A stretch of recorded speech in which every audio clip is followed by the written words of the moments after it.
And welcome once again to Jay's Retro Toys and Games. It's Friday, February 11, 2022. This is episode number 3, and we're glad that you're with us here for another edition of what is to be a toy or a game tonight, as we talk about something that I think is both a toy and a game, because it's a beautiful piece of artwork and it's playable at the same time. And it sounds like this.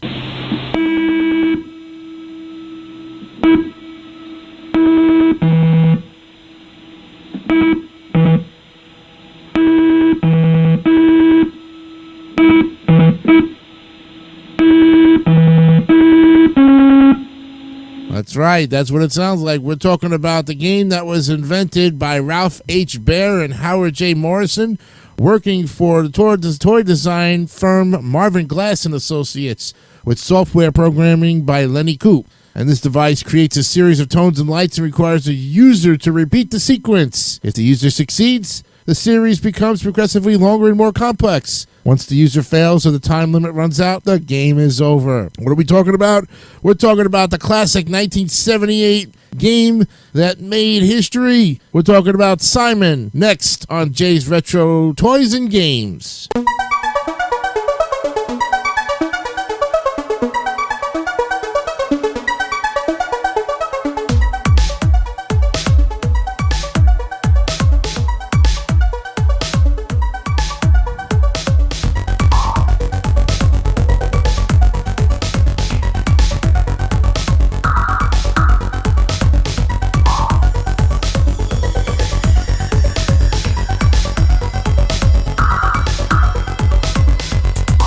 All right, we welcome you to the show tonight and hope that you are doing well on this Friday, February 11th, 2022. Let's get into the history of Simon, because we got a lot to cover in a short amount of time. Ralph H. Baer and Howard J. Morrison, they were introduced to Atari's arcade game Touch Me at the Music Operators of America trade show in 1976. Baer said of the product, "Nice gameplay, terrible execution, visually boring, miserable rasping sounds." The prototype built by Baer used the low-cost Texas Instruments TMS 1000 microcontroller chip, which was in many games of the 70s. Lenny Cope, who was one of Ralph H. Baer's partners, programmed the core of the game, titled Follow Me, at this time. Baer developed the tones of the game inspired by the notes of a bugle. When they pitched the demo, an 8x8-inch console, to the Milton Bradley Company, the name of the game was changed to Simon. Simon debuted in 1978 at a retail price of $24.95, that's equivalent to $99 in 2020, and became one of the top-selling toys that Christmas. U.S. patent 4207087. Microcomputer-controlled game was granted in 1980. Milton Bradley soon capitalized on the original with both the smaller-sized Pocket Simon and the expanded 8-button Super Simon. Many variants of Simon have been made since Hasbro acquired Milton Bradley in the 1980s, building on the possibilities offered by advances in technology. The original Super Simon was reinvented in 2003 as a hexagonal unit with 6 buttons, which was only released in Europe. 2000 saw Simon Squared, or Simon, to the square power, a unit with 4 traditional buttons on one side and a set of 8 smaller buttons on the other. In 2004, Hasbro released the Simon Sticks. The game features 2 electronic sticks modeled after drumsticks, an emphasis on the musical part of the game, and features 4 levels of play. In 2005, Hasbro released Simon Trickster, also known as Simon Tricks in Europe and in the UK, and as Simon Genius in Brazil, which features 4 game modes in a similar fashion to another Hasbro game called Bop It, and colored lenses instead of buttons. Simon Classic mode plays up to 35 tones or notes. Simon Bounce is similar to Simon Classic, but instead the colors of the lenses change. Simon Surprise is one of the most difficult games in the unit. Every lens becomes the same color, and the player has to memorize the location. Simon Rewind requires the player to memorize the sequence backwards. And during each game, the player is paid a compliment after a certain number of tones is completed. On reaching 5 and 11 tones, the computer will randomly choose awesome, nice, sweet, or respect. On reaching 18 tones, the game will play a victory melody 3 times. And on reaching the ultimate 35 tones, the game will play the victory melody again and will say respect. If the player fails to memorize the pattern or fails to press the right color within the time limit, the game will play a crashing sound and the game will say letter I, or later. 2011, Hasbro introduced Simon Flash. In this version, the game is played with 4 cube-shaped electronic modules that the player must move around depending on the game mode.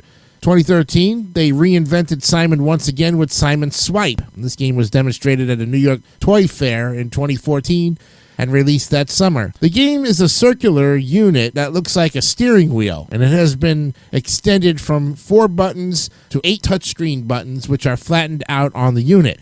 The game features 4 game modes called levels. The main game, Classic, Party, and Extreme. The player has to go through all 16 levels to beat the game. Classic, Party, and Extreme levels focus on one pattern, getting longer and longer until the player is out. A smaller version of the game called Simon Micro Series was introduced in the fall of 2014. This version has only 2 game modes called Solo and Pass It, and features 14 levels and 4 buttons. There's also a version of Simon created by Basic Fun, known as the Touch Simon. This version has an LCD screen and plays melodies at specific parts of the game. Then in 2016, Hasbro launched the follow-up to Simon Swipe with Simon Air. The game was announced at a Hasbro press conference before the 2016 New York Toy Fair.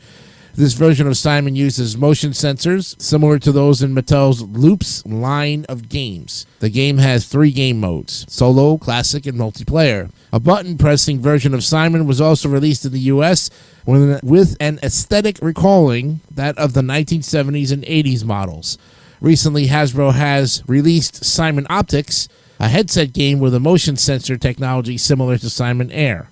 The device has 4 colored buttons, each producing a particular tone when it's pressed or activated by the device. A round in the game consists of the device lighting up 1 or more buttons in a random order, after which the player must reproduce that order by pressing the buttons. As the game progresses, the number of buttons to be pressed increases, and this is only one of the games on the device. There are actually other games on the original. Simon is named after the simple children's game of Simon Says, but the gameplay is based on Atari's unpopular Touch Me arcade game from 1974. Simon differs from Touch Me in that Touch Me buttons were all of the same color. They were black, and the sounds it produces were harsh and grating. So Simon's tones, on the other hand, were designed to always be harmonic, no matter the sequence, and consisted of an A major triad and second inversion resembling a trumpet fanfare. The E note was the blue, lower right, a C sharp note, yellow, left, lower left, A note, red, upper right, E note, green, upper left, and an octave lower than the blue. Simon was later re-released by Milton Bradley, now owned by Hasbro, in its original circular form, though with a translucent case rather than the plain black. It was also sold as a 2-sided Simon squared version, with the reverse side having 8 buttons for head-to-head play, and as a keychain officially licensed by Fun for All, with simplified gameplay, only having Game 1 Difficulty 4 available. Other variations of the original game no longer produced include Pocket Simon and the 8-button Super Simon, both from 1980. Nelsonic released an official wristwatch version of Simon. Later versions of the game included a pocket version of the original game in a smaller, yellow, oval-shaped case. Another iteration, Simon Trickster, plays the original game as well as variations in which the colors shift around from button to button, called Simon Bounce. The buttons have no colors at all, and Simon Surprise and the player must repeat the sequence backwards. Simon Rewind. A pocket version of Simon Trickster was also produced.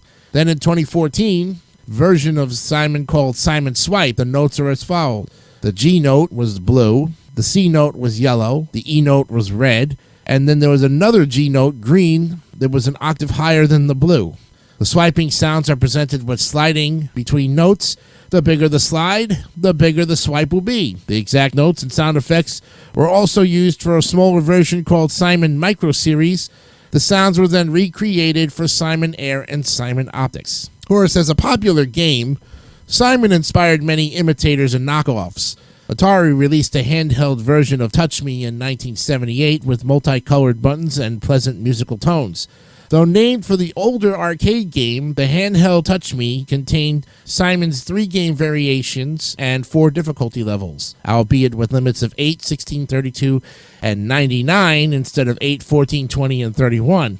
Even its button layout mirrored that of Simon, though upside down, with blue in the upper left, yellow in the upper right, red in the lower left, and green in the lower right. Its only unique features were an LED score display similar to that of its arcade counterpart, and its small size similar to that of a pocket calculator.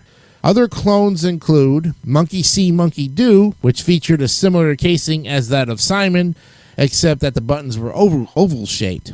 Tiger Electronics' Copycat in 1979, re-released with a transparent case in 1988 and using buzzers.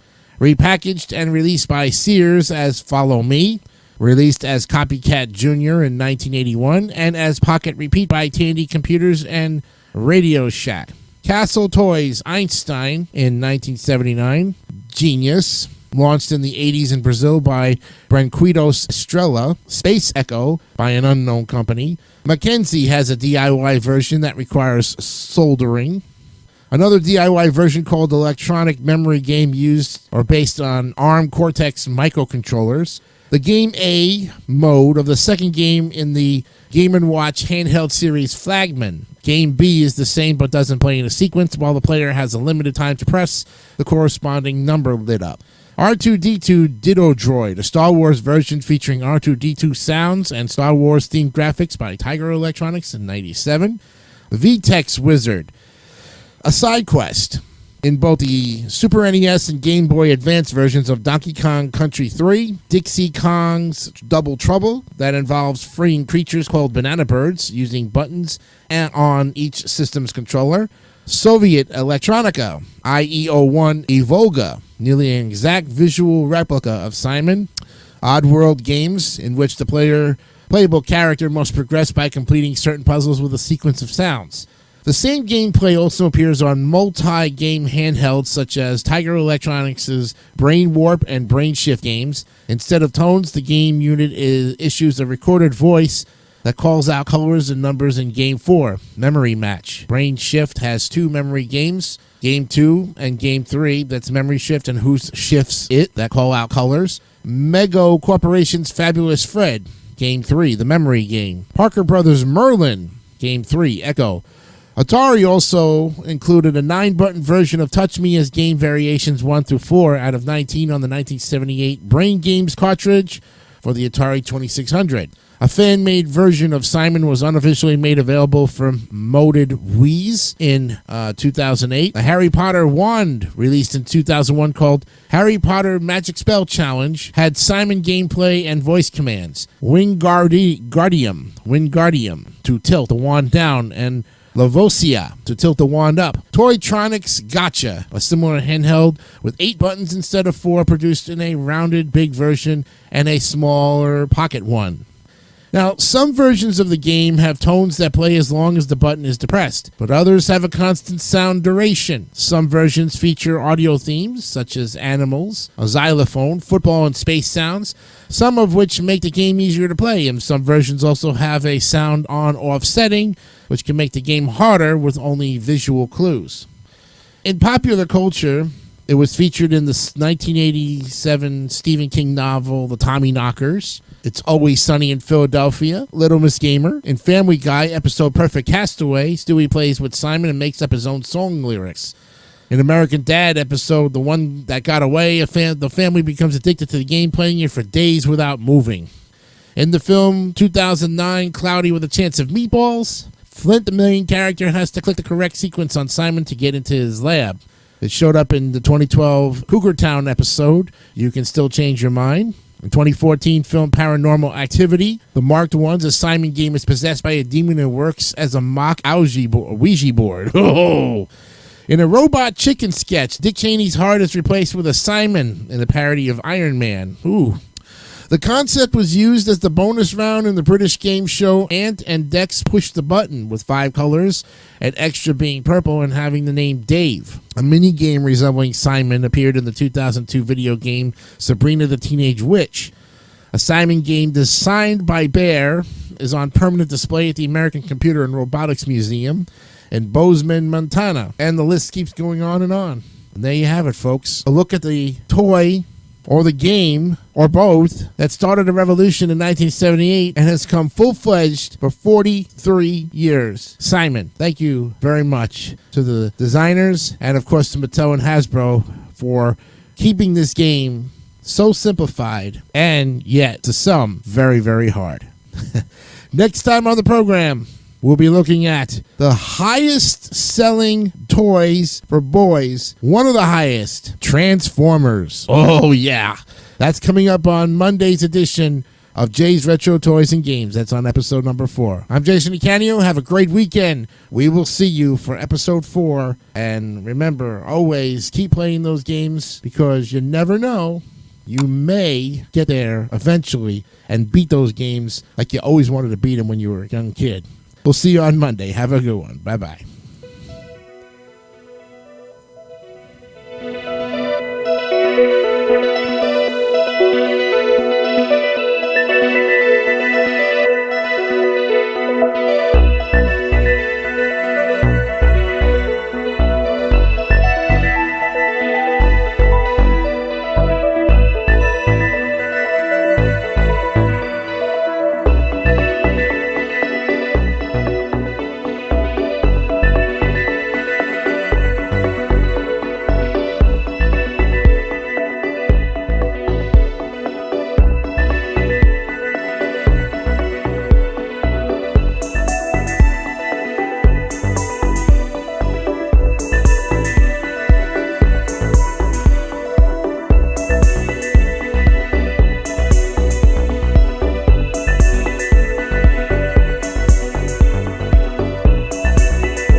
Don't forget to subscribe to the Advertising Network for great more content like this one.